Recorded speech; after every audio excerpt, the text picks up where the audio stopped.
Everything Liberia. From education to politics, arts and culture, entertainment, agriculture, history, religion, family, and technology. Focus on Liberia uncovers and showcases the best of Liberia and shows the world the truth about Liberia. We educate, elevate, and promote all things Liberia. We conduct interviews, panel discussions, debates, and more. Tune in to Focus on Liberia on Facebook and YouTube and be a part of the stories that make up the news. This is Focus on Liberia, and I am Dennis Ja. Good morning, everyone from my end, actually, in Phoenix, Arizona. Good morning. Welcome to a new day at Focus on Liberia, where we amplify truth, challenge injustice, and honor untold stories. I am your host, Priscilla Mah-Belloh, and today's episode is nothing short of historic. We are joined by Dr. Kyle Patrick Boros, celebrated historian and recent recipient of the Order of African Redemption. His groundbreaking new book, Seed, Salt, Cola, and Grains of Paradise, The Untold History of Liberia's Early Ancestors, reclaims the lost voices of Liberia's early ancestors.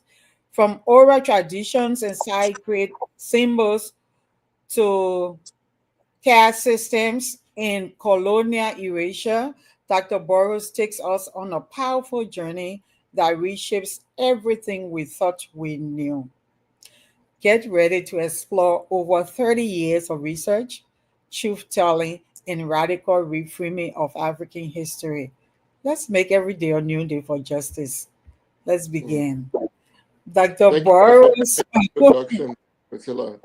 Uh, I wanted to say two things very quickly, please. go ahead. Uh, the honor that I received, the award I received, was the Star of Africa, and it's unusual. So many Liberians are not aware of it.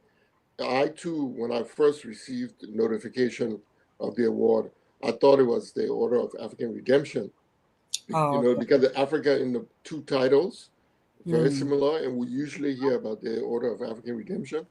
But what I received is the Star of Africa, and given my own commitment to not just the Liberian history, but the broader history of African people, it has so many rich meanings for me.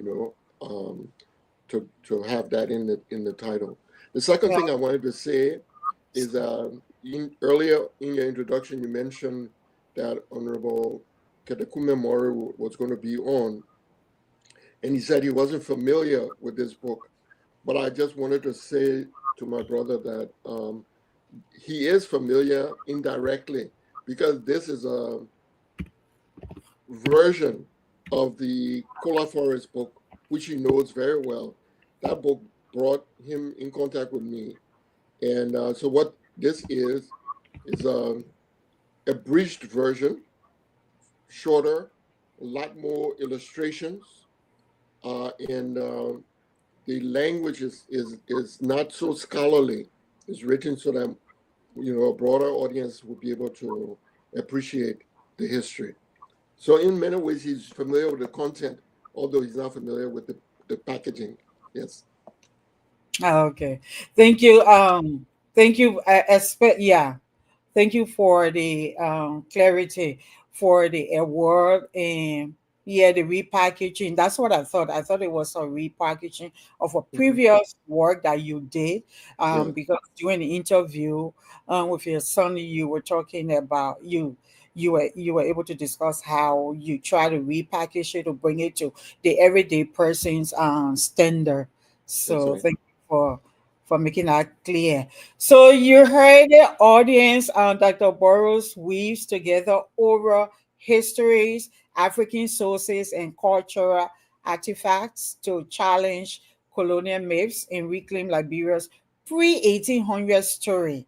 So, in this episode, we will explore why African history has been distorted and how to reclaim it.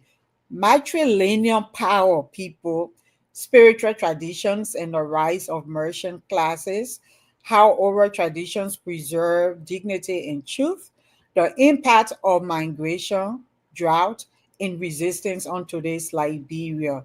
This is a must watch for anyone passionate about truth telling, decolonization, and African pride. And guess what is happening live on the Noonday Facebook and Focus on Liberia YouTube. To learn more about Dr. Boros' work, go to knowyourself.press. I'm going to share the link in the comment section. So we're going to get started. For some of you who do not know, I was able to reach out to a few people who do not know because I just saw I saw some social media stuff about why this whole thing about Liberia and why Liberia, they 108 something year. What have they done so much to, people not do know much. So I was able to reach out to one or two in the inboxes and say, join us. And they say, oh, I would be excited to do that. I'm curious to learn. So I had to introduce Dr. Boros. For most of us in the community, he doesn't need introduction, but I had to do that introduction. So if you're just joining us today, welcome. Dr. Boros has appeared on a variety of media, including the New York Times, BBC, ABC TV, CNN, Book Break, an interview program geared towards U.S. history teachers. He holds a PhD in communication from Temple University. For more information, visit patricksplace.org. Okay, so Patrick, tell us, how did you first learn that you were being inducted into the Star of Africa um, honor or award? Yes, so I received a text from a number I didn't recognize, and it was the foreign minister of Liberia requesting a copy of my CV. And I thought it was odd, this was our first communication. And I sent it, and then she requested a summary of it. So when I wrote the summary, she then explained that she was considering nominating me, and she wanted to get this information together to forward to the president, because the nominations come from the foreign minister. And that was how it proceeded, and it went very, very quickly. So I think within a day or 2 days, I got an official letter from the chief of protocol. Nice. And yeah, and then they included the date of the ceremony. Unfortunately, I suffer from a health issue that had flared up, around this time. So I wasn't able to go. I mean, it was this profound moment of emotional conflict, because I am overjoyed to receive this news and this award, but at the same time, really, unable to go and sad about not being able to go, very conflicted. But as soon as I mentioned it to my daughter, she volunteered to go on my behalf. And I thought, this is really fortuitous, because for me, it's important for the next generation to connect and to appreciate, the country and its importance and all. And she did it. She was there for only 3 days. She landed. Her suitcase didn't land. So the next morning, the man who is my tailor when I'm in Liberia came to where she was staying, brought some clothes, and she picked something to wear. I Wow. mean, so it was a lot of drama, but it went well. Yeah. But she looked good, as though that was the outfit that she took for the occasion. If you had not said it, I I know. she handpicked it to go. Because And then, yeah, you already covered the question I was going to ask you. You know, what did it feel like to have your daughter represent you on such an important occasion? But you went into yeah, it already. But then, interestingly, she didn't even get to use the outfit, but the one she had on, she looked really amazing. yeah, it was Fell into fortuitous. place.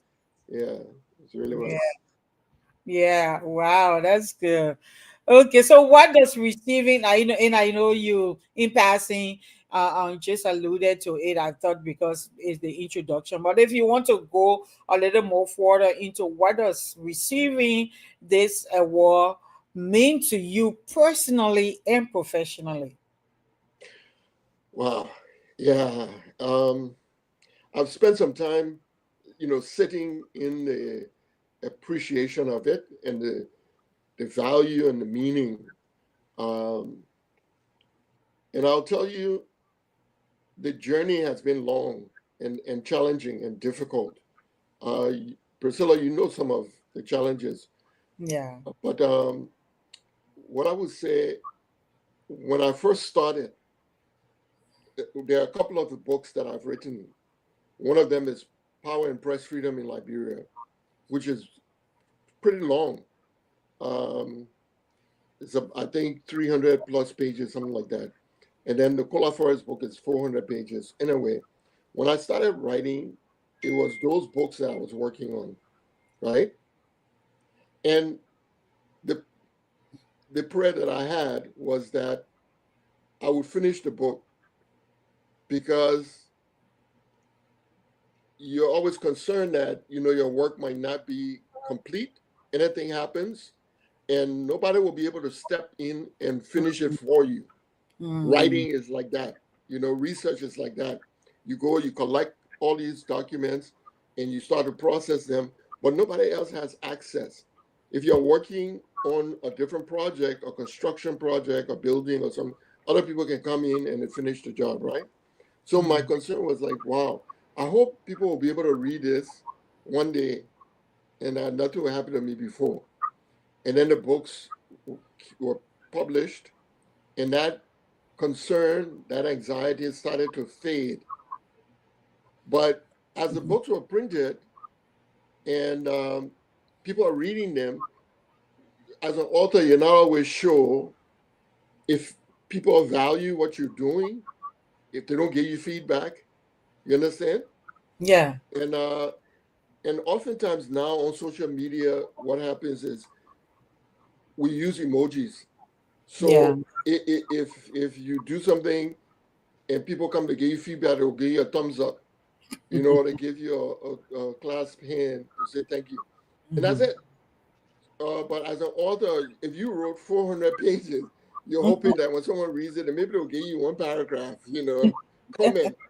Um, but not often getting those things, you are left Wow. wondering. You Mhm. To write a book is to initiate a conversation. Yeah. That's how I look at it, Yeah. and the conversation is not complete unless the other side is responding. Yeah, I agree. Uh, and I do get feedback from people, few and far between. And sometimes you hear from them and you say, "Oh, the man is sharing this with me because I'm my friend, or we're classmates, or so and so." But getting that award from that level, you Mm. know, was just Validating. affirmation that one needs, especially at the age I am. That wow, the work has not been in vain, right? No.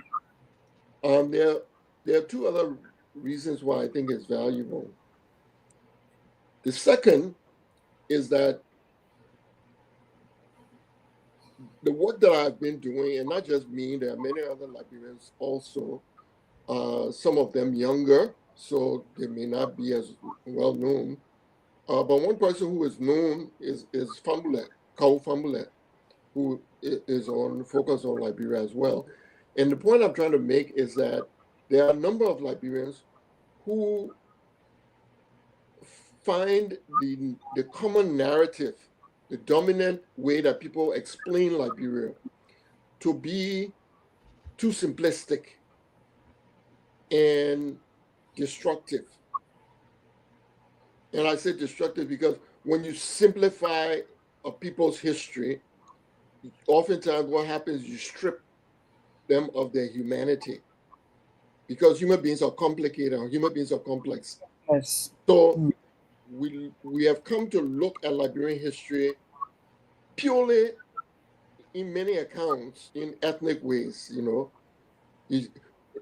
assign Kru people over here, Vai people over here, and it's like they never had any kind of connection or communication between them. That there was no intermarrying in Liberia ever in the history of the country, and that's not the case. You look at the accounts of our history, people don't think about what were their motivations, what were their values. You know, it's as if our people didn't have ideas about the world and their place in the world. So, in receiving the award, I felt like, okay, this is confirmation that this work of reclaiming our history, reclaiming our humanity, is being validated. Because when you're on social media and you are doing all this work on Liberian history, many of them who they'll go on the internet and relive something, they'll come and condemn you, reject what you're saying. You put the work in, they don't, but they feel that what they know is equal or better than what you Yeah. say.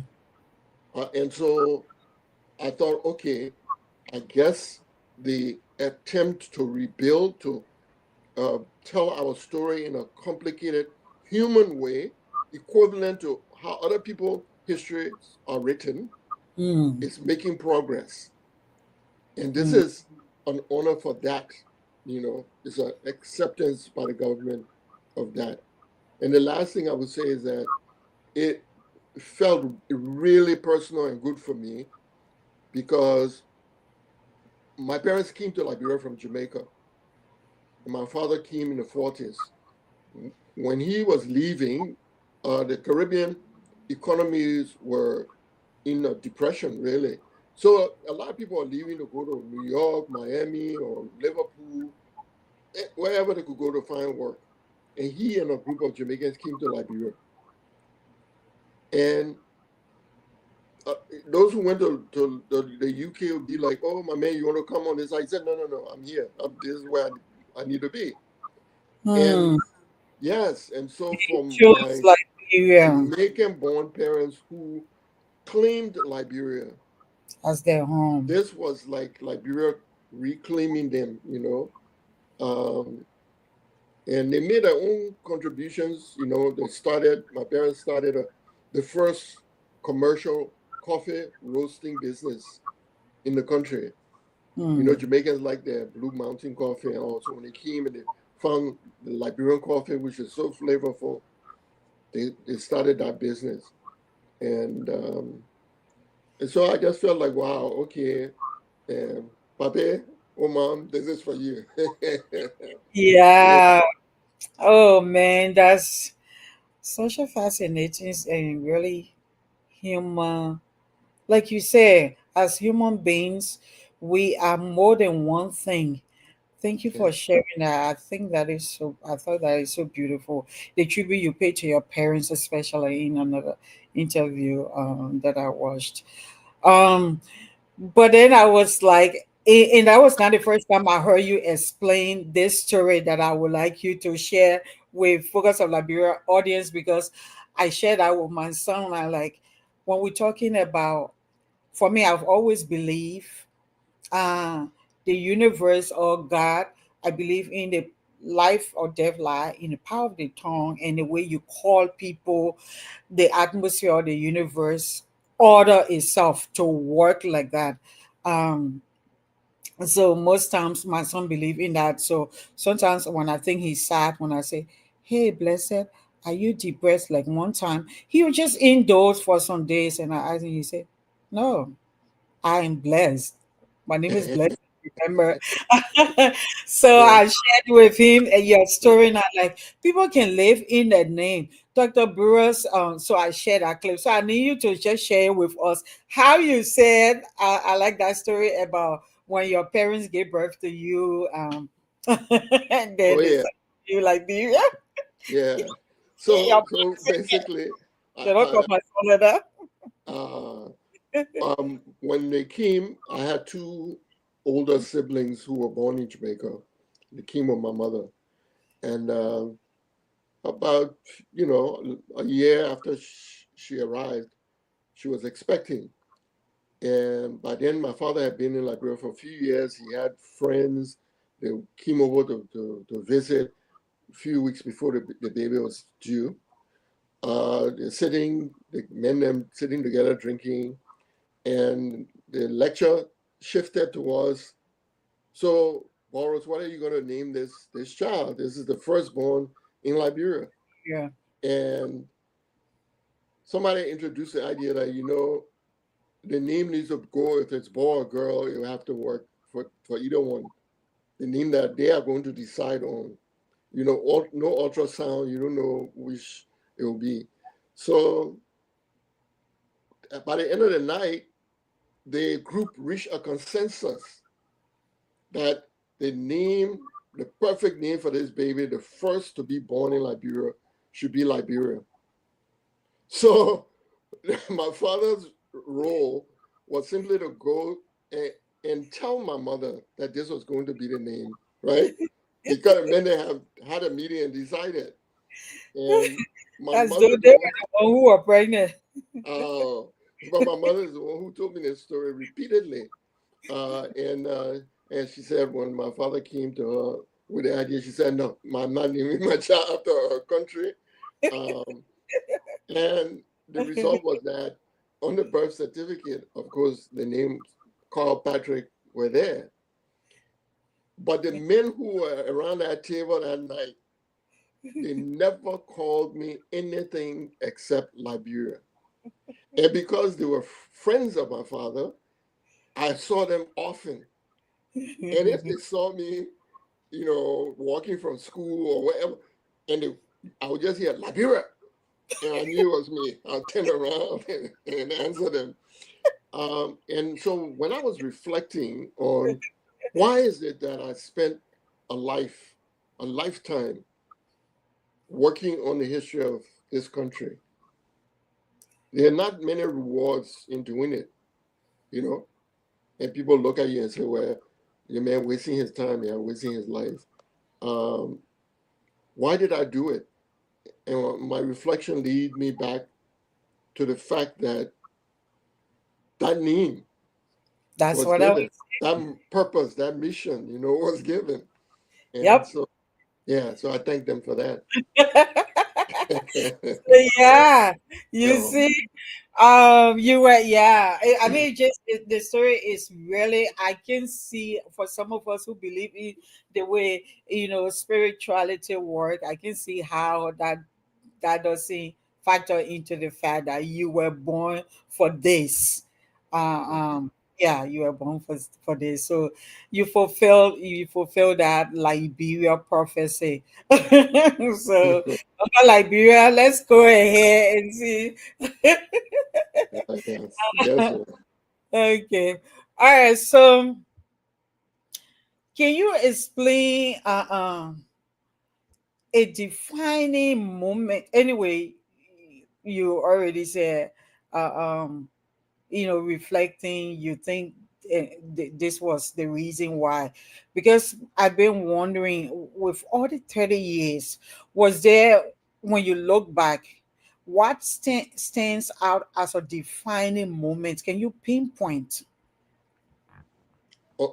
In regards to this book in particular, Like you said, yeah, certain time you were like, I'm not sure whether people are reading this. I think you almost pivot, or you were considering, but then something happened. Someone reached out to you.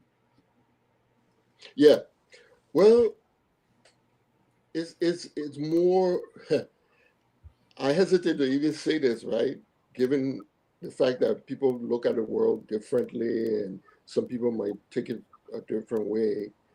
But as a historian, you spend your time interacting with dead people, with their ancestors. That's my company. That's my circle of associates and friends. And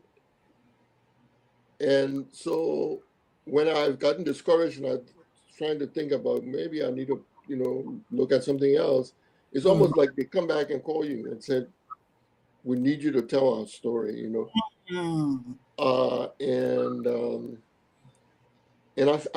I would feel that. So I'll give you one example.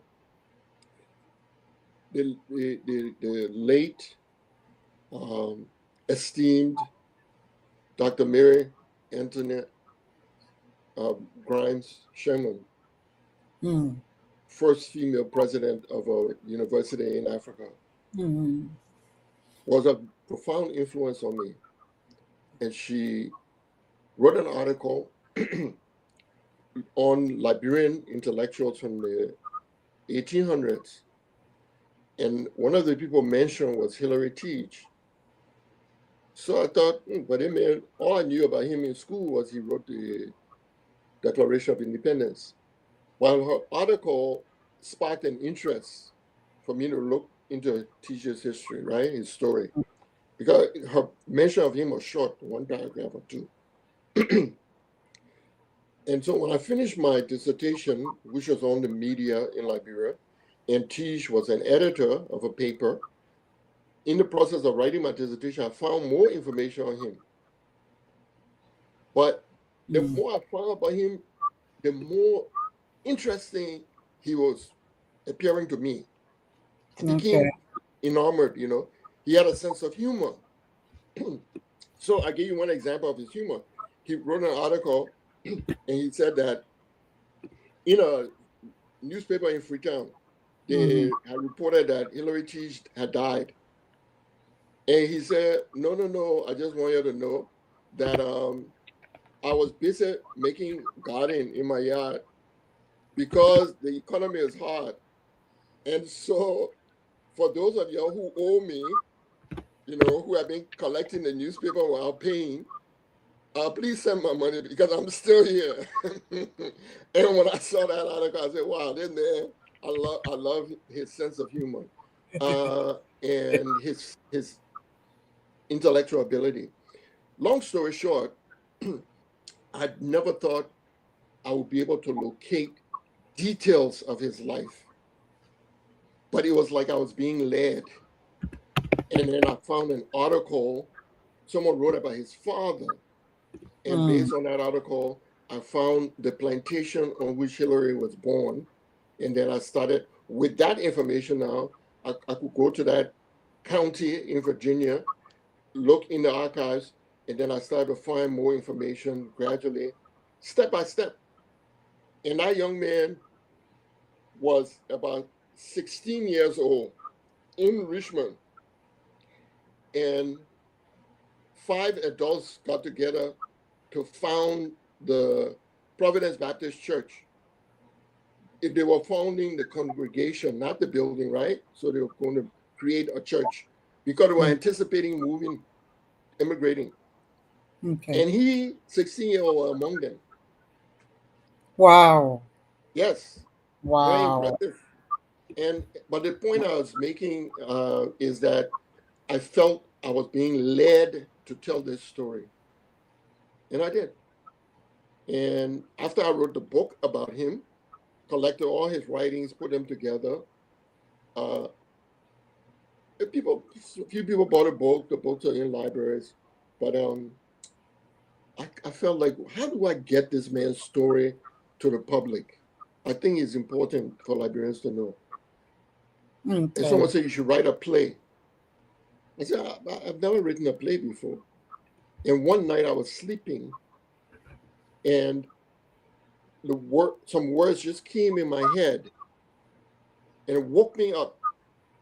And I always keep a pad and pen by my bedside in case I get some. And I just woke up and I wrote those words down.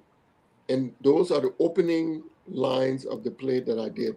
And when we staged the play in Liberia, a wonderful actor who is one of the best actors, if not the best in Liberia, he's worked in Hollywood and so forth. We did it. 3 performances. City Hall auditorium was packed. Diverse group of people came. Children, teenagers cried to hear the story. But the audience was diverse, and that was the most important thing. When the play ended, and the actor and I would come out on the stage to take questions, I looked. There were officials from the WEA government there. On the other side, there were officials from the former Ellen Johnson Sirleaf government. There were people who used to be with Taylor. There was a man in the back with his children. He got up to speak and talk about how important history is.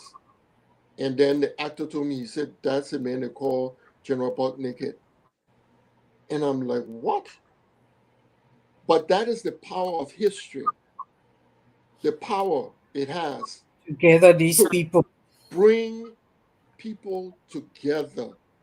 People who see themselves as politically disconnected, ethnically disconnected. But if we have a common story, right, it brings unity. So that was a real revelation for me. I almost felt like Mr. Tish was telling me, he said, my man, that you need to write this story. I'll carry you. That's why the ancestors feature prominently in our culture, and that's why in the Kola Forest book and in this new book, the way of the ancestors is central to the story. Yeah. Okay. So the book highlights oral tradition as vital historical sources. Why do you think these have been overlooked by Western historians? Number 2, how did you navigate and verify oral accounts alongside written records from Arabs, Portuguese, French, Dutch, and English sources? There were 2 questions. Did you get them? I got them. Yes, ma'am. So on the first, right? Not all oral traditions are necessarily valid or accurate, but not all written sources are valid either. What many people tend to do is to assume that if it is in writing, then it's sacred. Can't question it. The man wrote it down. But that's based on a false idea that writing is superior to orality. And I don't accept that. And once you accept that, what it brings is the erasure of all of the history of Africa that was retained through transmission verbally. Okay? Because that system was in place. That was what was used to transmit not just history, but theology, right? And lessons in logic and so on. Now, I just want to divert for a minute to explore this issue. You see, some of us who've been exposed to Western education are enamored of the Greeks. We talk about Socrates and the Socratic method and so on. But with the Greeks, many of the things that were written down about them involve lectures, involve knowledge that was being transmitted orally. Because they were doing both. Yeah. And so in our context, we want to discount our oral transmission, but then we turn to the Greeks and we honor Socrates, or Plato. So oral traditions can be verified, and they prove to be valid. In my case, so many of the traditions. How do you do that? How do you verify? Well, I'll use the example of Cape Mesurado, that area, because that's where Monrovia is located. If you ask most Liberians today, who were living in that place before people came from America, before the ACS came, they will tell you all different names. There are people who say there were Gola people there. There are those who say there were Bassa people there. The reality is that the people who were living there were they. They.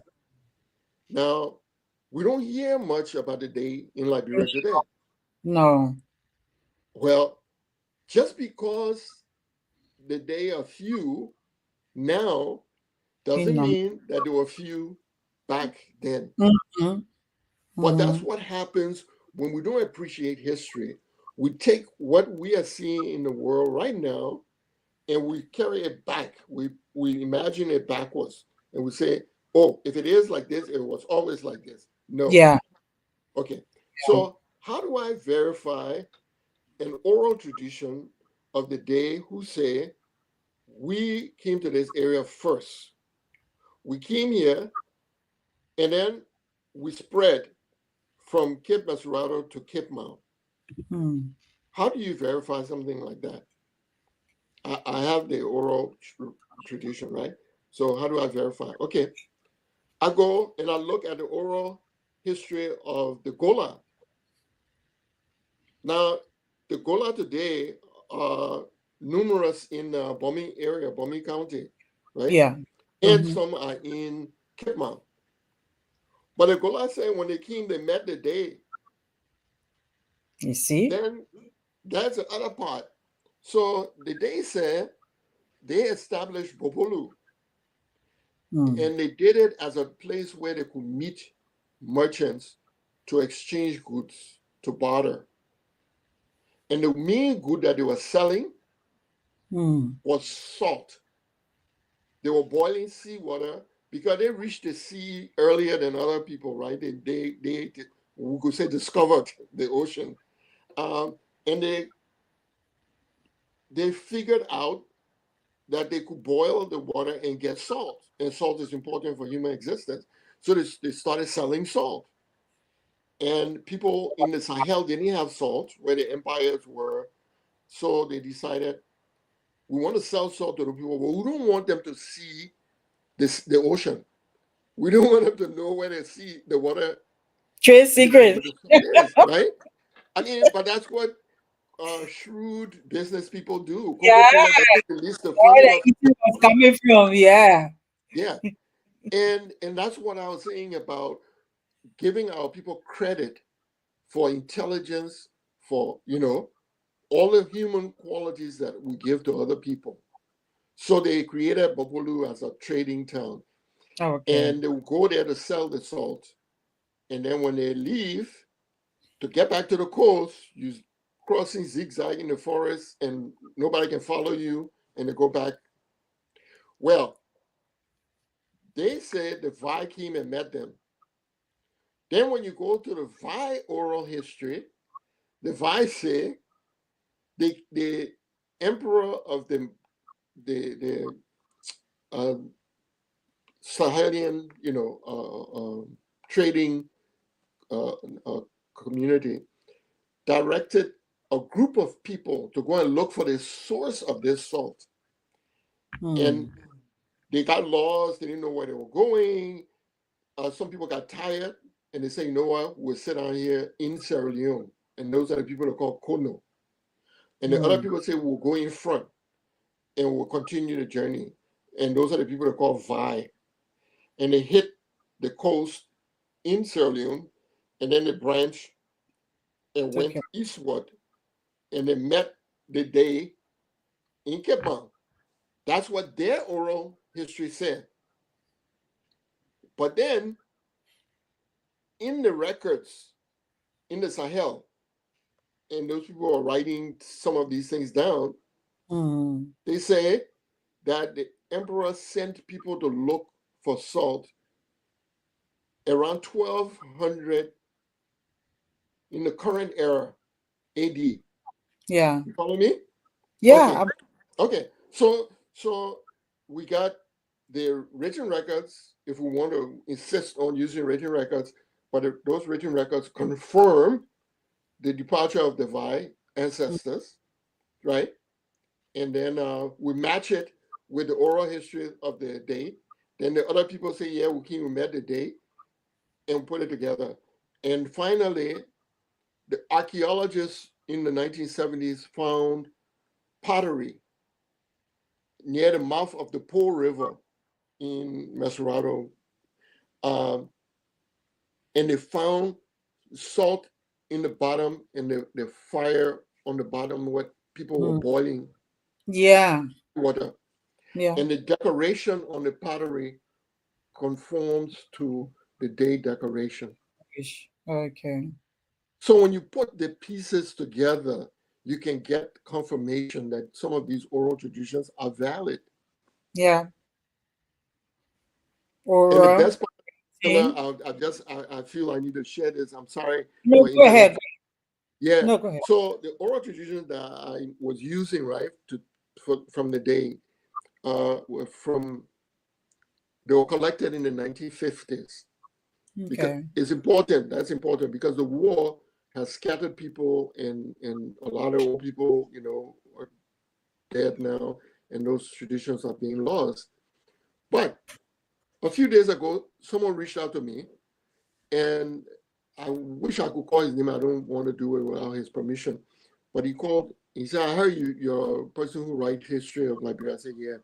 He said, "I want to share some things with you because we need to set the record right." I said, "Yeah, please, I'm open." He said, people always giving credit to other groups as being in Cape Masrado, and it was the Day who were there. My grandmother was Day. She used to tell us all these stories, and he started relating stories from his grandmother that matched exactly the oral tradition that I collected from before. So, I mean, to me, that was just You can make confirmation that I wanted. Yeah. yeah, you can make stuff like that up. Amen. Yeah. Yeah, the ancestors can speak, God or the universe, our mother, our father. They speak in all sort of ways. Mhm. So I think that was just confirmation for someone in a present day. Mhm. Say, hey, yeah, Yeah. Yeah. confirm this. Wow, that's amazing. Thank you. So, I was going to ask you to explain the meaning of the whole title of the seed salt, and now you mentioned that. So let's go to the seed salt, cola, and greens of paradise, Yes. and then so your book talk about emphasize the complexity of Liberia pre-1800 society. I like the analogy you made again in a conversation with your son about three children having one parent and how they experience their parents differently. What Mm. surprised you most as you uncover these histories? What surprised you most as you uncover this history? So let's go a little more deeper into the complexity of human societies. Yeah, if you can go into that and then tell us the reason why you titled the book Seed Salt. We got the salt part, cola, greens, and paradise. I would say the thing that surprised me the most is the the role that was played in history Mhm. by our ancestors who were first in the space now called Liberia. And Mhm. when I say the role that they played, I say that to distinguish people who are in history and other people affect them, history affects them but they don't affect history.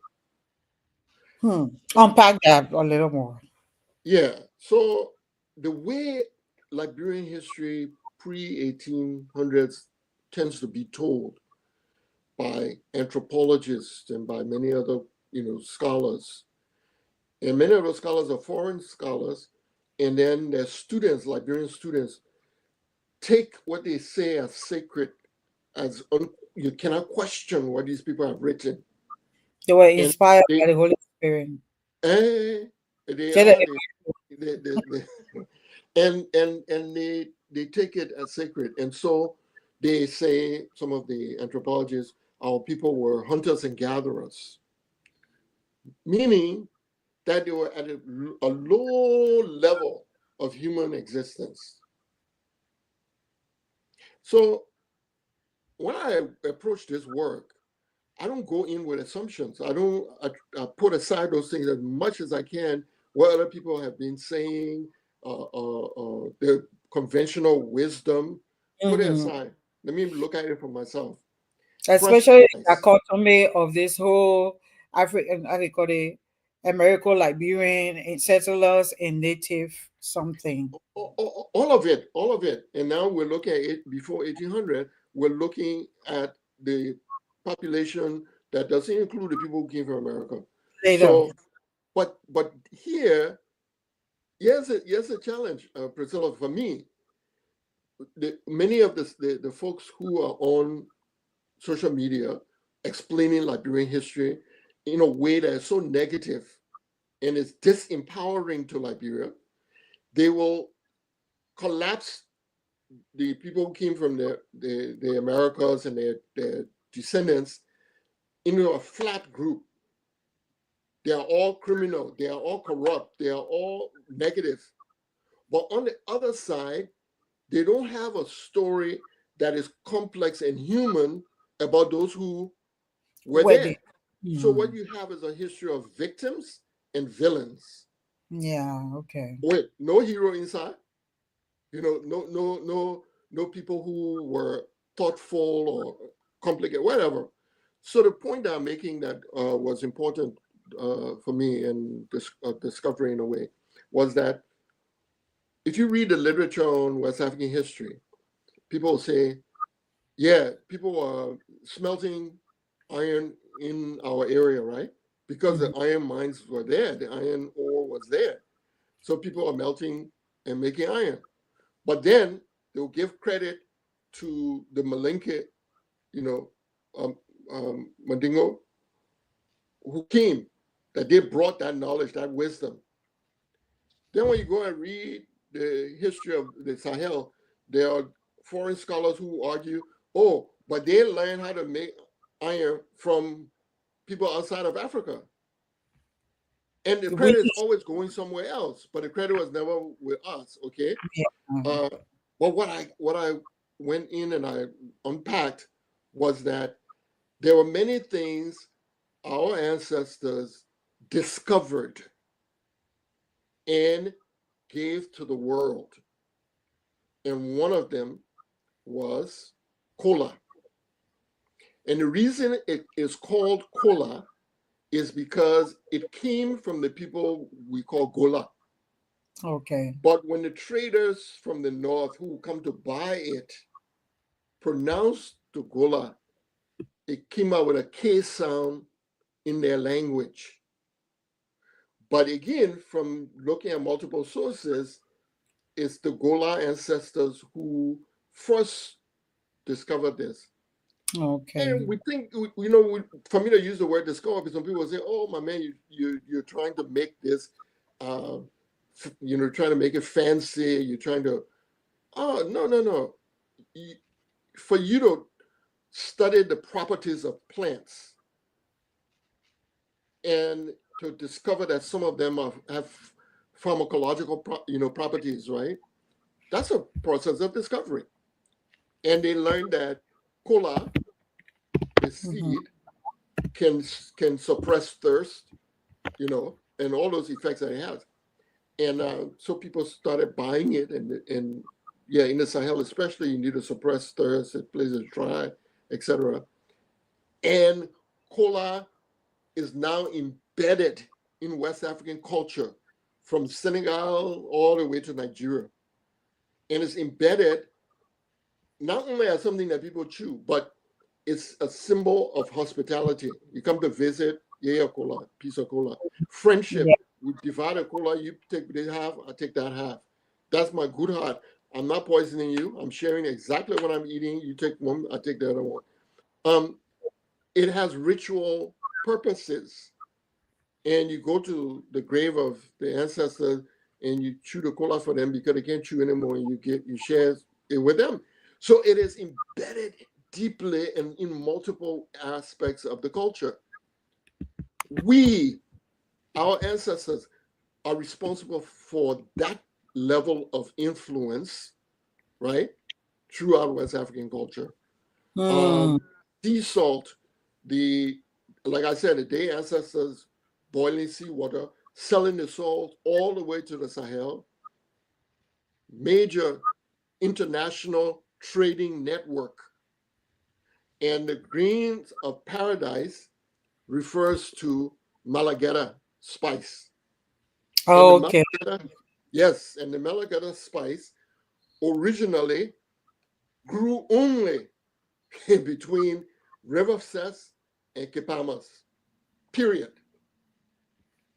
So when we find, Can you say that again? it was originally, it grew exclusively in the area between River Cess and Kepamas. Okay. So when we find that Malagueta was being sold, traded, that tells you where it's coming from. Now, Wow. yeah, how do we know that it was only growing in that area? Well, then you go to the scientific literature, right? People who have studied plants and all of that and their origins and so forth to get that confirmation. Well, by 1200, we know that Malagueta was available in Spain and in Italy, on the markets there. And they call the Malagueta grains of paradise. This gives you the idea of how positive they thought this was, this spice. And the last thing I would say about Malagueta is when Pedro de Centra came around the coast of West Africa from Portugal, right? Okay. Pedro de Centra came in the 1400s. Mind you, I want to say something here because it illustrates the challenges Liberians face. When I did a Cola Forest book, 400 plus pages, I'm out giving book talks and sharing. Somebody will come, they pick up a book, they turn it around, they say, you mentioned Pedro de Centra in the book, right? Wow. So the concern is not about anything you could say about Africans or our Liberian ancestors. No. Just make sure that you put the Portuguese man who came here. That's the mentality that you have to push as a historian, you're pushing against. So when Pedro de Centra came, sponsored by Prince Henry the Navigator, Prince Henry wanted them to find the source of gold, which was coming through the Sahel. And if they had gotten intelligence from spies that the gold was coming from the coast, what is now the Republic of Ghana, the Gold Coast. So they wanted to find the source so they wouldn't have to buy it through the people in the Sahel. They were looking for gold. But one of the things they were looking for was Malagueta. And the intelligence had told them that the Malagueta was coming from the coast as well. So the point I'm making with this example, right? Many of my Liberian friends will give credit to Pedro de Centra for discovering us. The reality that he had the initiative, the drive to come to us. What they don't realize is that the reverse is true. That the agency of our ancestors who took this spice, dared risk to use it, try it. Oh, that's how it is, eh? Oh, how do we prepare it? What's the best way to use it? And then they decide to trade it. And the trading gets the attention of people in Portugal. And then they're so motivated that they are going to risk their life to come and find what we have. Who should get the credit for that transaction? And that's the point of this history. Wow. And that ties into the importance of maps, which was going to be my next question, to talk about the importance of maps, language. I see John asking about language in the comment section, which I will get to soon. I want to just go have into my questions. But your response about how the Portuguese, and I'm sure other, follow certain routes to be able to trace some of these goods that they needed in their own region, to trace it to our ancestors' location. What I was going to ask you to talk about the importance of maps, language, and the trade networks in shaping early Liberian identity. Mm-hmm. Well, so, maps, the ones that we have evidence. You discover some really important piece of documents, including maps. Well, I would say that maps, as we know them, came into existence fairly recently in history. Okay. Because earlier, people knew the geography of the land, and one could say even the geography of the sky. But they didn't draw or write those things down per se. They memorized them. And one of the things that was important in doing the history, and you see, my field of study was communications. I started as a journalist, and then I went into communication. For my dissertation, I focused on communication history, right? So communication becomes very, very important in the work that I do. So communication as a field is not a discipline. You have media economists, you have people who specialize in communication law, and they may be lawyers, but they focus on communication law. So communication is like a crossroads where a lot of different disciplines intersect. So to do my dissertation, I trained in history, so I could write the history of communication. Okay. So then when you look at communication closely, you're looking at history and you're asking yourself, how did these people connect? How did they communicate with each other? And I started looking for trade routes. And then you find the trade routes, and they're mostly, if you look in history books on West Africa, you'll see the trade routes going across the Sahel. Okay. You follow? Yeah. But then you find one or two that are pointing in our direction. And then you find the trade routes that people are using in Liberia, then you see how it connects to the Sahel. But those trade routes were not put on paper. So they were not. you find them up current time. We can identify them. We could, if I were in Liberia,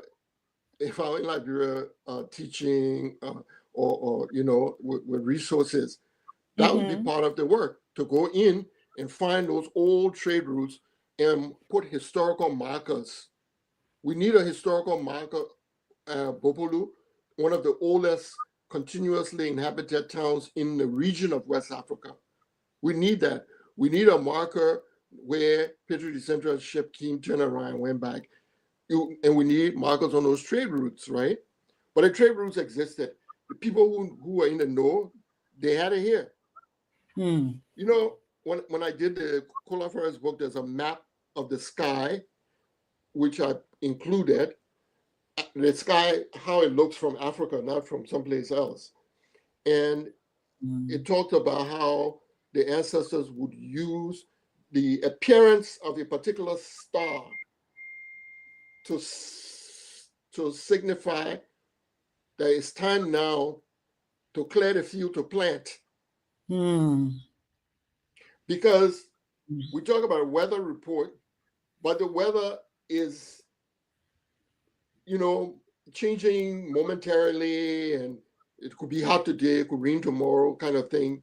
But the climate overall, it's more cyclical,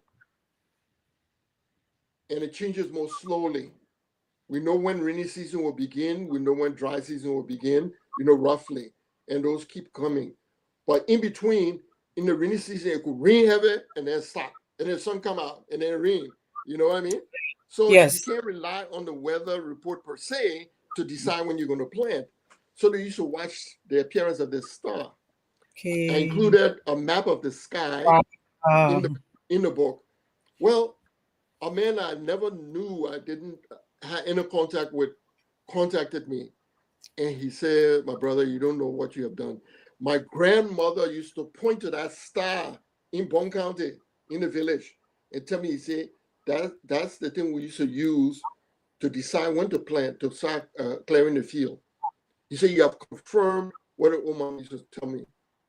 And when people get that validation for their loved ones who have passed, it can be very important and validating, right? So that's part of it. The point I'm making about maps is that we didn't have the graphic representation of the sky on paper, but the old people had it here.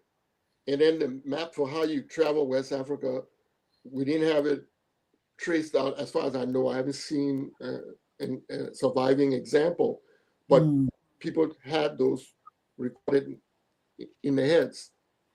And a lot of that recorded information in memory is being lost because their descendants who have learned to write, who have learned to use computers to draw things, do not value their knowledge enough to inscribe it and to protect it, to transmit it. Let me just give you one example, because I mentioned it because it's in this book. I grew up in a household where they used to tell spider stories. I got old enough, I started visiting my friends, different ethnic background. They all were telling spider stories. Why are we not teaching spider stories in the schools?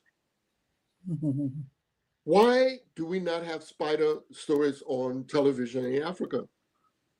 Spider stories existed all the way from Senegal to Ghana, all that area. And then when people were brought across to the Americas, spider stories exist in the Caribbean and in other parts, right? Why are we not teaching spider stories? Well, we teach about Cinderella and Snow White, and people make blockbuster movies. American influence through TV. Yeah. But we don't. I respect people who value their own culture and they want to. I agree. And we would devalue. So what was the point of spider? Spider, and this is part of the complication, the sophistication, if you will, of the culture. Spider was an anti-hero. So he is the star of the show, of the stories. The story is named after him. But the old people are telling the children these stories not to say, here's a hero. It's don't be like Spider. It's the opposite. Don't be greedy. Don't be greedy. Don't be selfish. These are the values, the collective values, right, of our region.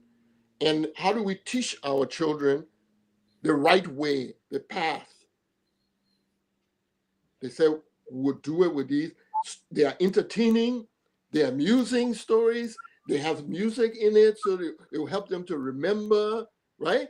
But in the process of being entertained, they are learning. They are learning morality, right? This is our theology, and it's being passed. And we are not providing that kind of guidance to the small children.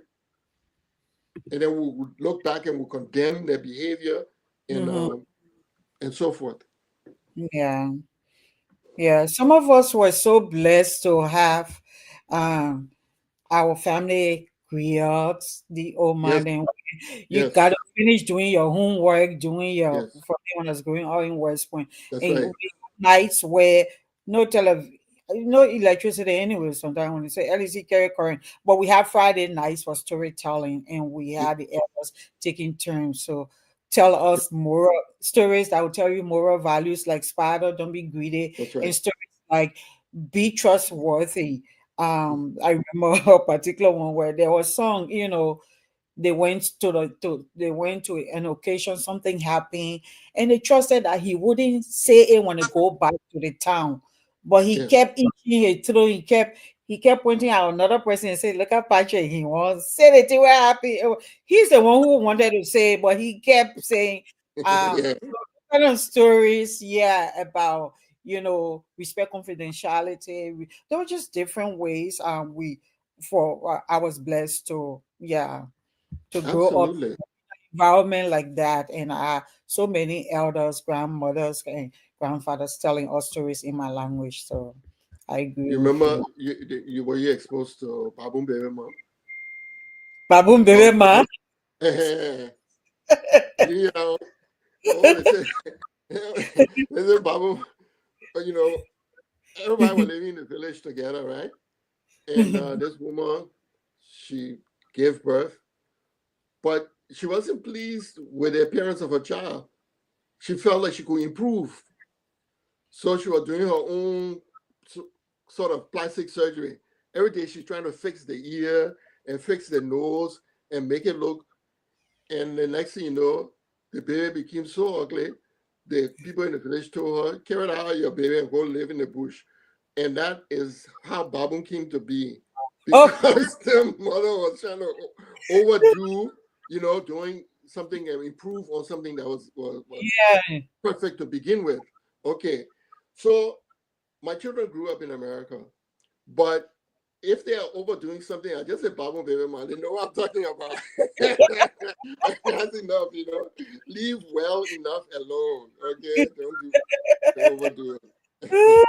Yeah, yeah, we used to be made to sing after, when you're telling a story, certain parts in the story have songs to sing in a language. Then you repeat after the elder. We used to Yes, love those parts as children. You would listen, that's listen. right. When the time reached there to sing this song.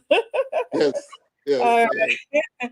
Okay, so how did migration and climate change, like the long drought period, shape the development of the region? Because in your book, yeah, and you just mentioned it, talk about the influence of Islam. I mean, you mentioned the merchant exchange or trading, but in the book, you explore the influence of Islam, merchant power, and the caste system. What do these elements reveal about shifts in leadership and social organizations? So first, Jane, say something about migration and climate change, like the long drought periods that shape the development of the region, and then talk about the influence of Islam and how they shape leadership and social organization before we Yeah, come to Mediterranean tradition. yeah. So you touched on a really critical point, Priscilla, and that is anyone attempting to understand African history, West African history specifically, you have to use all resources possible. You draw on all disciplines. to get the story right. You take this piece to confirm that piece, etc. Right? And I don't think it's controversial today to say that there's a consensus among scientists. Humans first took steps on this earth in Africa, and then mainly the East Africa, southern part of the continent. But then they started migrating, and they migrated across to across the Red Sea, and they ended up all over the world, right? Well, they migrated to West Africa, and I'm going way back. Yeah. But the question then becomes, and at that time when they migrated to West Africa, they were in the place that we now call the Sahara, but it wasn't a desert. And how do we know it was not a desert? Again, now we got to change and look at art, look at artifacts and relics that are left, and the archaeologists that study them. And in that area, you will see images of animals that no longer exist in the Sahara. So the fact that people painted them on the rocks tell you that they were there once. And you see people living there in communities, and they're dancing and they're wearing masks and all these things. It's as if the ancestors were leaving evidence of themselves. Mm-hmm. Right? Okay. But the climate changed.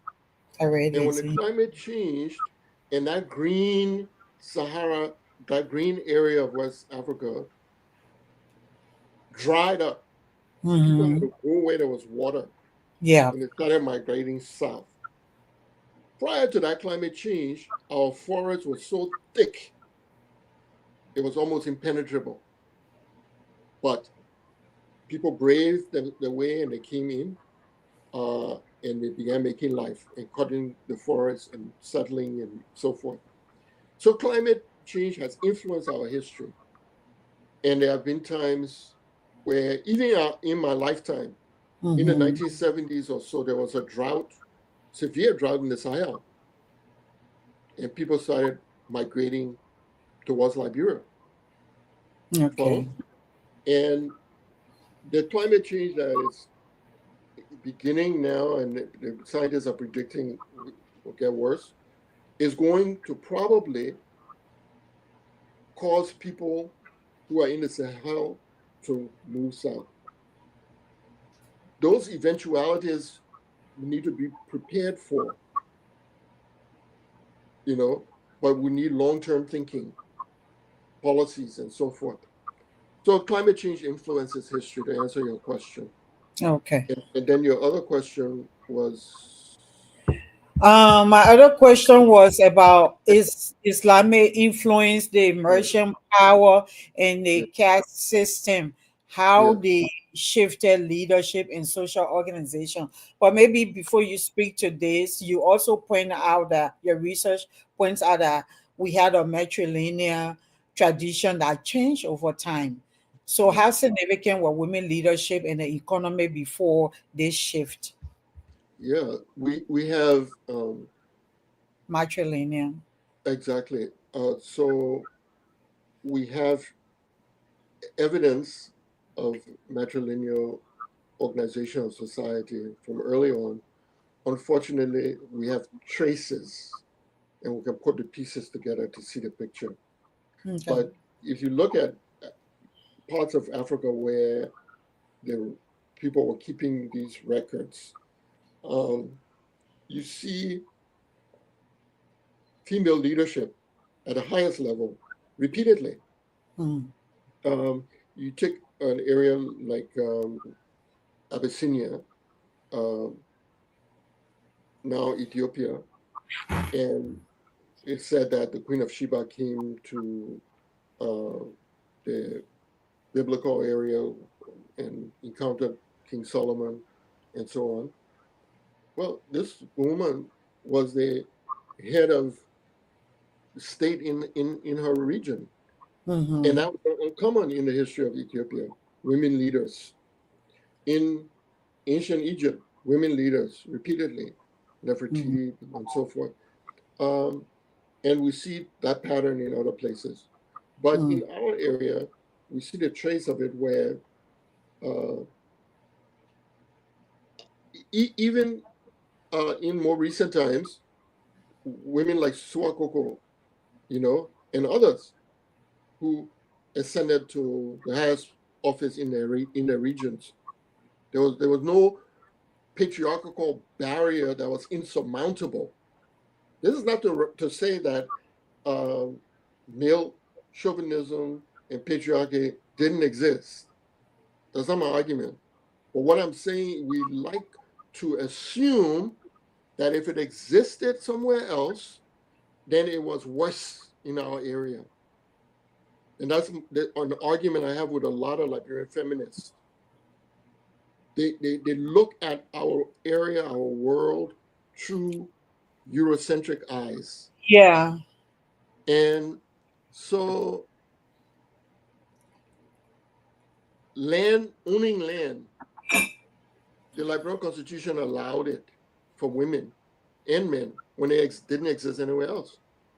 We had the first woman president of university. We had a woman president in Liberia.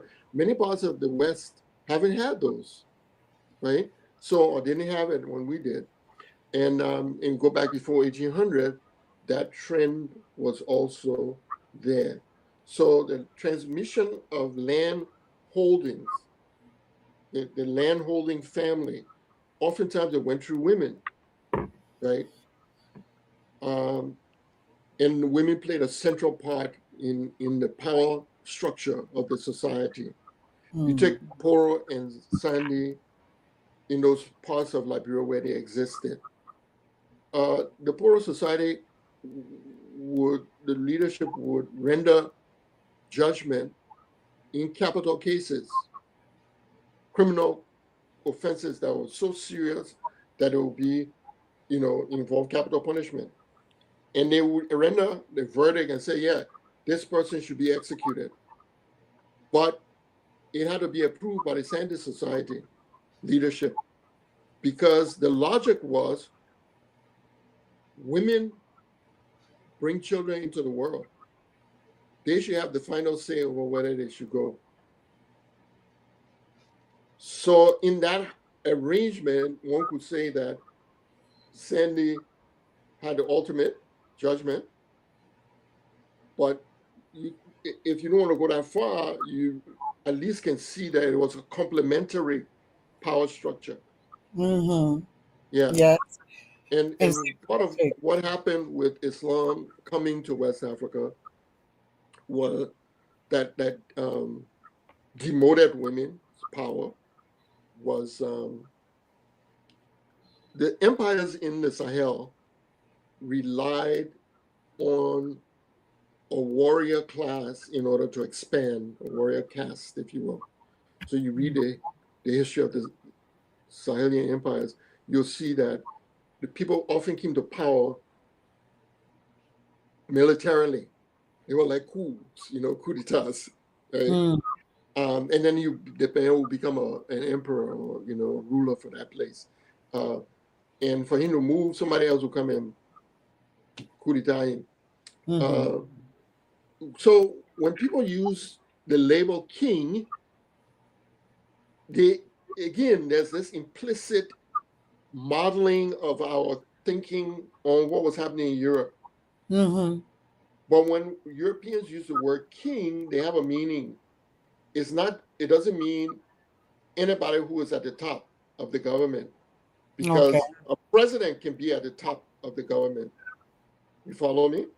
Yeah. They have different words to describe the type of power that person has or how they got to power. And king and queen was usually a hereditary position transmitted from father to son and so on. And that's why you have the royal family in England, generation and generation of power going from hand to father to child. But that was not the arrangement in the Sahel. So we need to uncover our vocabulary, our language, and translate it properly. But we haven't done that.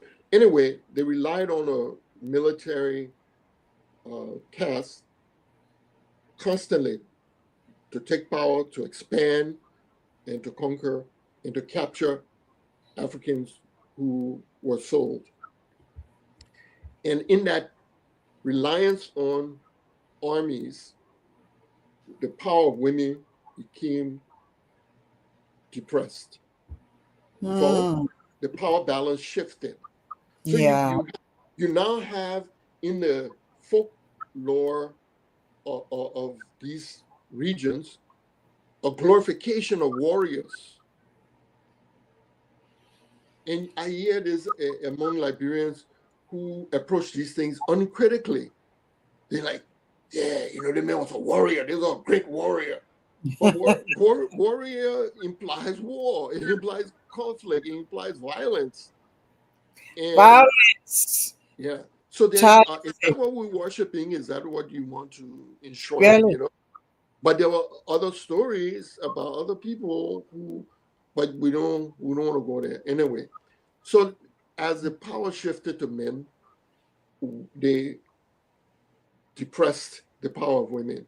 Yeah. And then Islam itself, coming out of that region of Saudi Arabia, I'm not saying that the Quran teaches what was brought.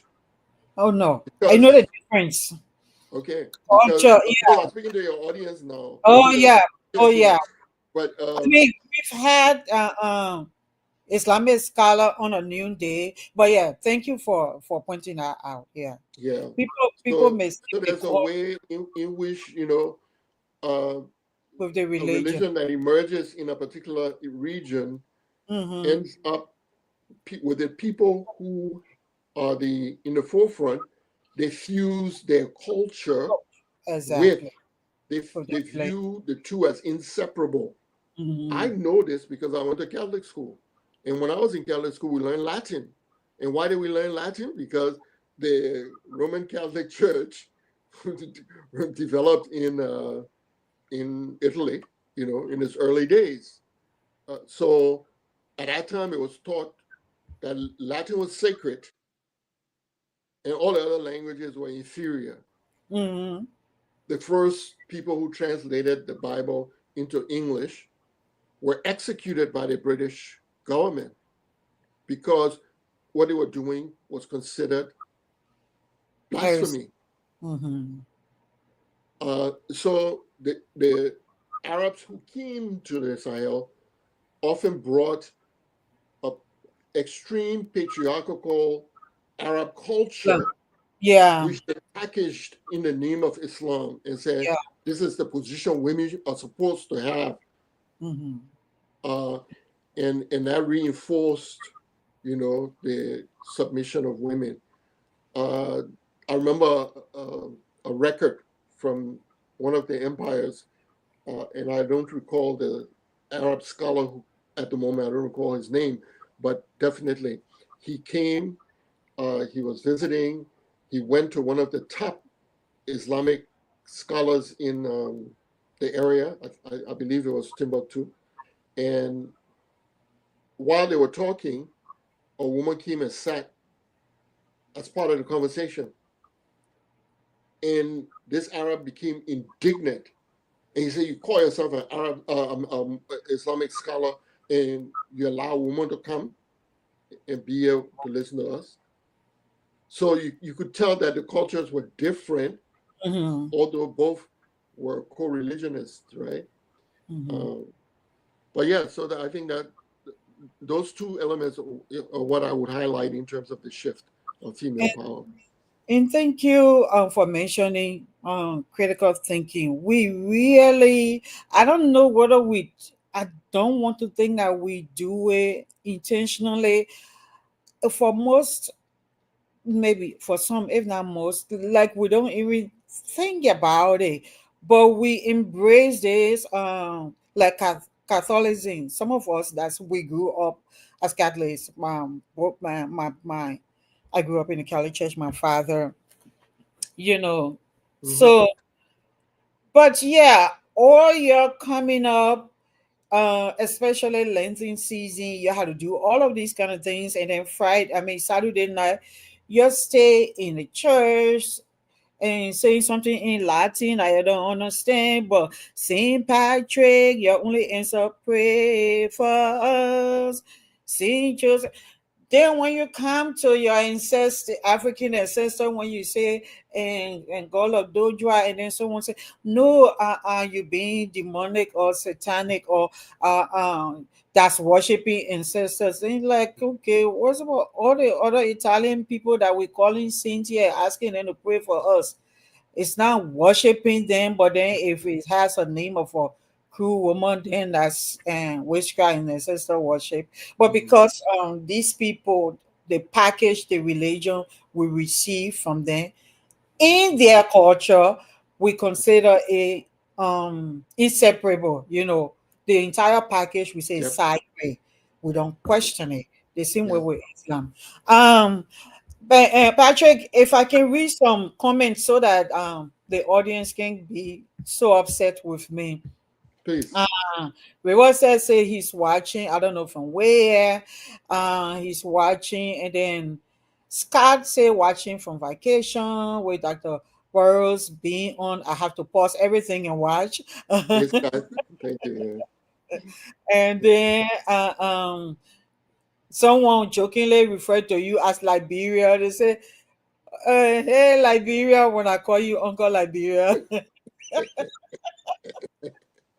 Okay, nephew or niece. And then, Prophet Music say, how do you spell the? I don't remember what his question was about, but I think you addressed it. He was talking about dates. Um, Patrick Cooper say, what dialect did the Day people speak? I think when you're talking about the Day people, he wanted to know the language. And then Meata speaking Day, yeah, I can't say the word, but she say it's translated as we who were. Yeah, we are. We live again in their language. Yeah. Rosa say, wow, Thank you, interesting. Miata. Then John say, I'm interested in engaging with Dr. I think he's talking about you. I've been visiting many places in rural Liberia and discover interesting features like wall fence. His link is in there. You can, and I will share his contact. You can get in contact with him. But concerning this conversation, let me see. Oh, you like to participate in the conversation? That's what you're doing now. How can I just yeah, write your comments. Yes, they had name for those stars.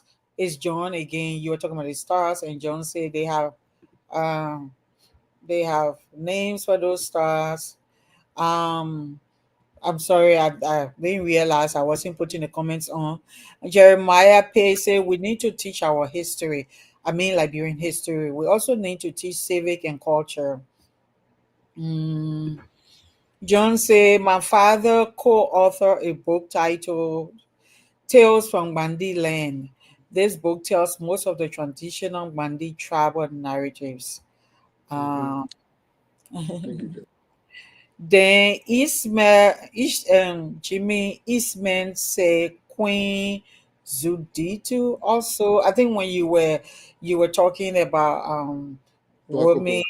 leaders, yeah. So I don't know who that is.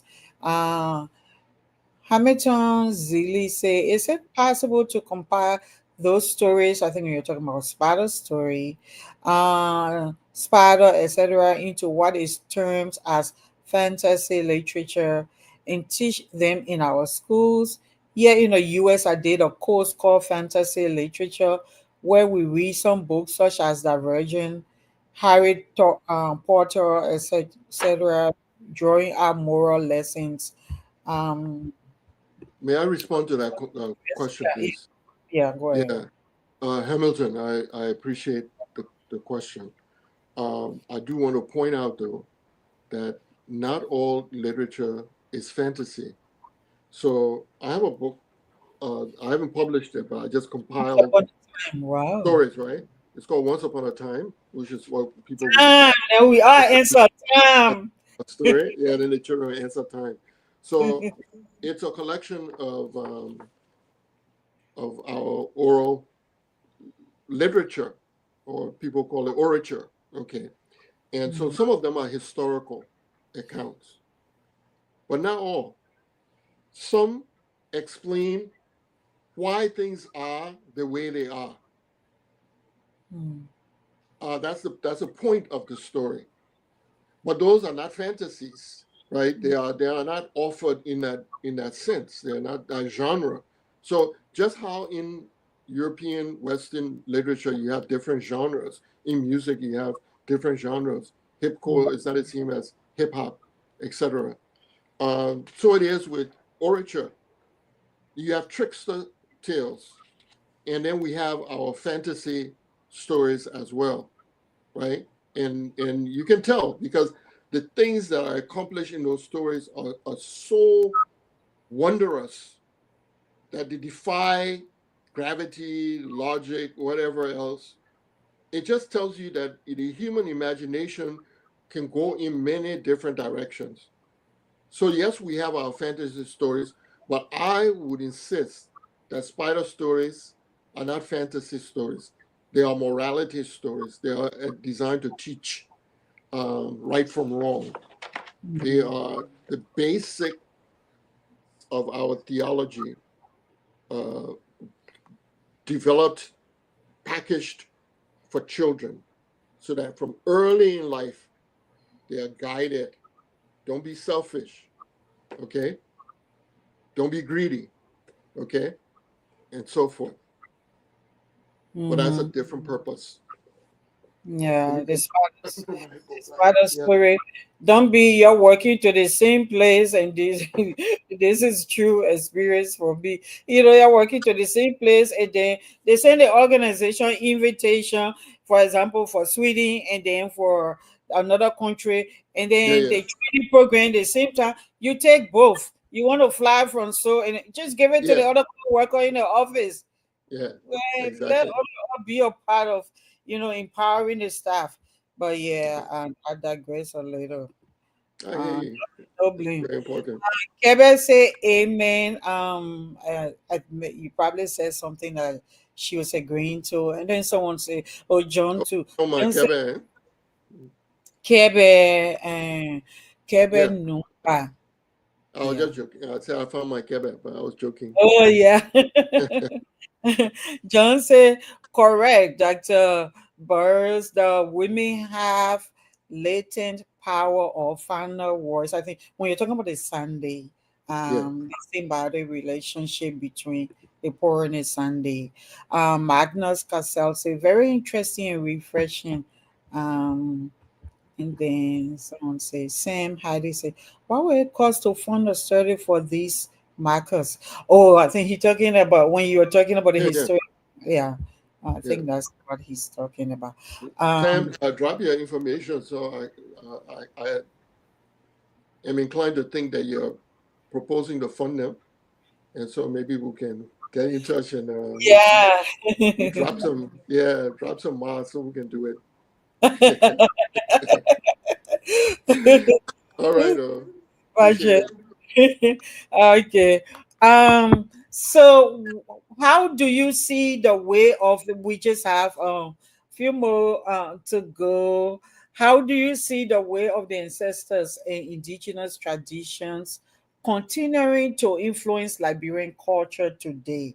Or do you even see, let me just um ask the question first before I assume, because I Mhm, did this question maybe from a place of assumption. But let me mhm. ask you, do you see the way of the ancestors and indigenous traditions continuing to influence Liberian culture today? And if so, how? I I hope the traditions will continue.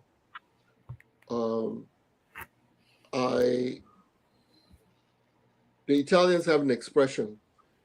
It says pessimism of the mind, optimism of the spirit, and that's how I approach these traditions. I hope they will be retained, right? And not Mm, only that, but enshrined. But my mind leads me to think uh, there are many, many obstacles. One of the mm, obstacles is that many contemporary librarians approach the traditions on the surface. And they think that, well, if I wear country cloth Yeah. dress, or Mhm. you bring people who can beat the drum and what have you, that's good enough. But we have to go deeper. And if we can seize on the deep aspects, many of those deep aspects are common, and the common elements can unite us. Nothing wrong with upholding the differences, but let us reach for the fundamentals, right? Yeah. Commonality. And we haven't been doing that. But here's the other thing, which is sad. When I was in Liberia, spent several years, and you see people performing as still dancers or performing in what used to be sacred ritual masquerades, Mm-hmm. but they're doing it as a hustle.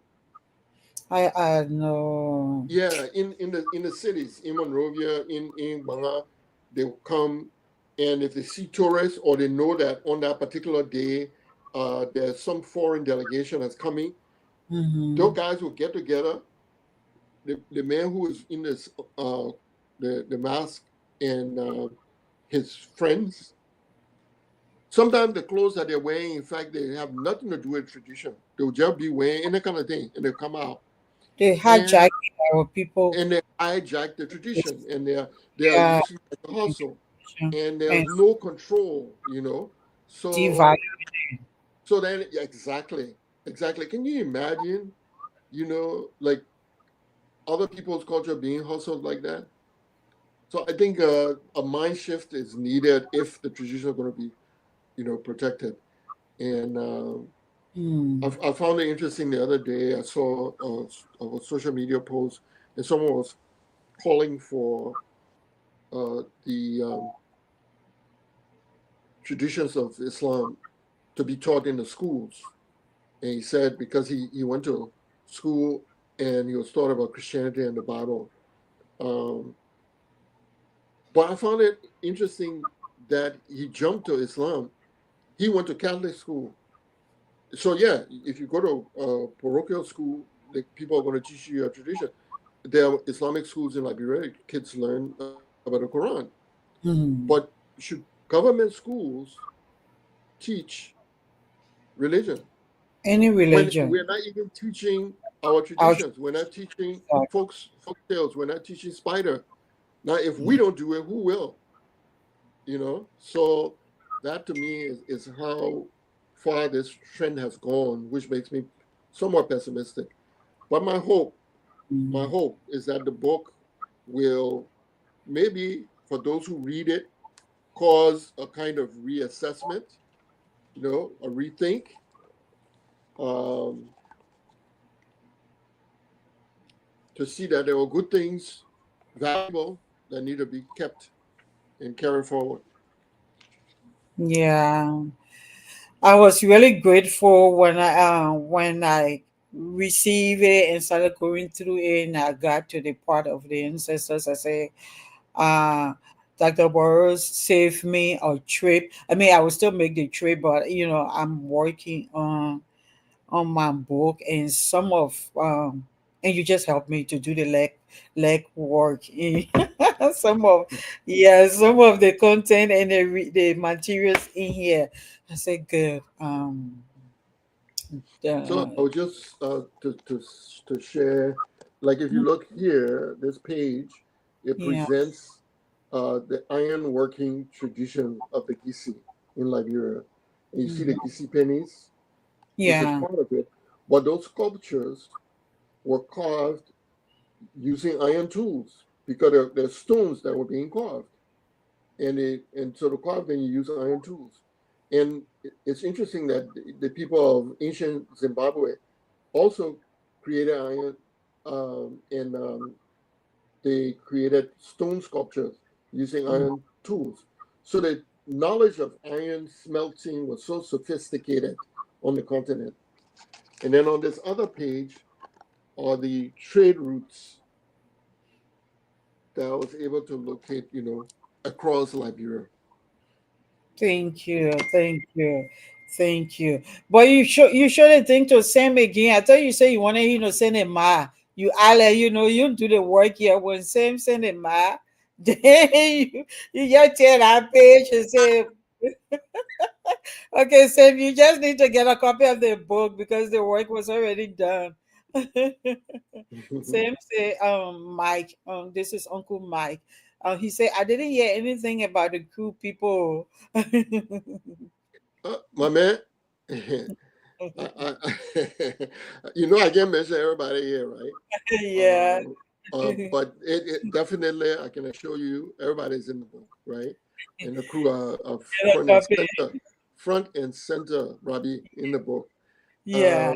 So I will say in passing that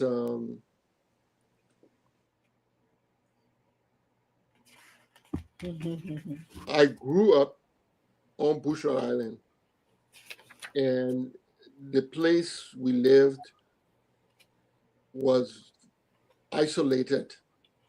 We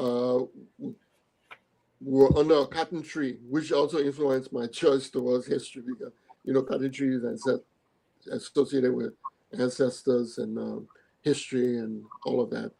But that's where we lived. The nearest community to me when we walked was Nuku Town, and beyond Nuku Town, Point Four, and so forth.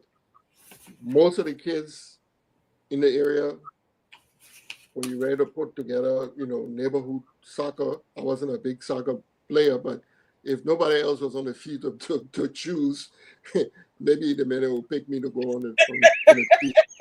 So I'm just saying that I wouldn't disrespect Kabedi and all the other people who I grew up in the neighborhood with. Kabedi owned a shop in that area, and not include Kruger in the book, my man. So please, you need to check the book. You need to get a copy of this book, man. That book is so rich. Um, okay, let me see a few more. We have to preserve. Okay, so Sam said great. I think concerning the route. No, when you say he should find some. Johnny said we have to preserve and protect our culture and cultural practices. I think all schools should teach religious education instead of specific religious education. Um, Same say will do. He will. Same when you send any mail. For The the Marcus. honorary the Star of Africa. Remember me. Um. And Johnny say, my great grandmother had a whole hot pot with the canny. She was a chief senior, Sam Deep Zoo. Mhm. I see some like someone come on trying to get ready for the owner program. So we have to wrap up. We have to wrap up. uh, we have to wrap up. Okay. So what role do you hope this book will play? I think we're going through that in education, both in Liberia and for the diaspora. And if there is one takeaway you want readers to hold on to after finishing this book, what is it? In essence, like what advice will you give to emerging Liberian historians or researchers who want to tell untold stories? Advice to people who want to tell untold stories: approach our history with an open mind. Do not Okay. approach it with those assumptions that have been baked in, especially assumptions about our inferiority and so forth. Um, and then you can see the complexity, the greatness, the glory, the foolishness, all of it will be visible. As far as what I hope is that history can be empowering. History, believe it or not, my beloved members of the audience, can be, and in most parts of the world, is empowering. But for reasons we can't go into right now in the context of Liberia, our history has not functioned in that way. I think if children in Liberia know the role that our ancestors played in the discovery of certain crops and plants with pharmacological properties, which they promoted, which were embraced by the world, which brought people from miles away, a different continent, to come and look for these things and these people. That alone is empowering. When you know the quality of the iron that was produced in Liberia. I have the record of an English ship captain who came and they carried their tools on land for the people, local blacksmiths, to sharpen. And he said when they brought the tools back, they were better than when they were made in Europe. Africans knew how to make steel, and the Chinese did too, before Europeans. But what we lacked for the mass production of steel was coal, which you have a lot of in Europe. Okay. So we use trees, burn the trees to make the heat to produce steel, but that's superior knowledge. And so certain knowledge can empower. And my hope is that, there's the knowledge in this book will do so. Okay. All right. Patrick, is there any last word you have? Yeah, I would be remiss if I didn't say this. Priscilla, I cannot thank you enough for having invited me, not once on your show. And through this means I'm able to reach other people. And as I was reflecting when I received word I was going to be honored by the president, I was thinking about the journey, how this came to be. And there's so many people who made it possible. They helped to give me a platform. They helped to expose the work that I've been doing to other people. And you are one of those, who helped to make that possible. So I want to thank you. And through you, I want to also thank the many, many others, who organized book talks and invited me to come. Dallas, Minneapolis, Staten Island, all the places in the U.S. where you have large Liberian populations, people, some of whom I didn't know, never met, they called and said, what you're saying is, we think it's important, you should come. And then when I went to Liberia, I had that same experience. And for all those who were with me on that journey and encouraging and buying books and reading, it's to you I owe the honor that I impart now. I'm not taking credit from the president because ultimately he made the decision, but that you helped to expose the work. Thank you. Thank you. Thank you. Thank you, Dr. Boros. Thank you for giving us more than a history lesson today. You have given us a mirror to see ourselves clearly. You continue to do so. All your work, all your years with your children, for helping with photocopy, your family, just putting 30 years of your life. Thank you for making Liberia visible. Thank you for sea salt, cola, and grains of paradise, which is a reminder that our past is not something to escape. It is a source of pride, strength, and healing. To everyone watching and listening, let's carry this with us. The stories of our ancestors are the foundation of our future. May we honor them, learn from them, and make every day a new day for truth. Thank you for joining us on a new day at Focus on Liberia. It's a new day, everyone. It's a new day. Bye, Dr. Burrows. Thank you, Priscilla. We are Thanks for Liberia. Liberia is our home.